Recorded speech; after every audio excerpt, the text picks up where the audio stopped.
From Carolina D'Souza on the question slip. In your talk, you singled out Jesus as a very unique person.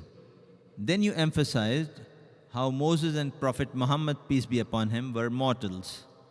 Doesn't this comparison make Jesus more special? The question posed by the sister is that when I spoke about Jesus Christ, peace be upon him, in comparison, I proved that Muhammad and Moses, peace be upon him, they were mortals. Doesn't it make Jesus Christ, peace be upon him, special? Special, yes, but not God. Special, yes. He's a special messenger. Every messenger was given a speciality. A speciality.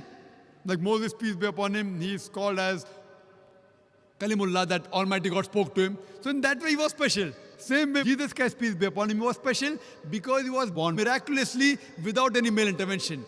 Because Jesus Christ, peace be upon him, was born miraculously without male intervention, he was special. But that does not make him God.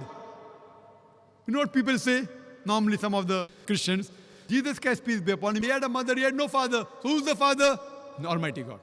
So just because he had no worldly father, if it makes him God, the reply is given in Surah Al-Imran, chapter number 3, verse number 59. It says, Inna masala Isa indallahi ka masala Adam. Khalaqa min turab, summa qala lahu kun fayakun.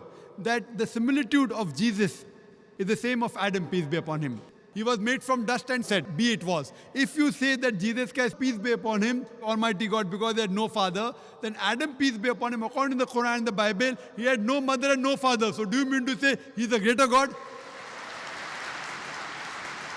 So it is just a miracle of Almighty God. That does not mean Jesus Christ, peace be upon him, is God. Neither does it mean that Adam, peace be upon him, is God. Hope that answers the question.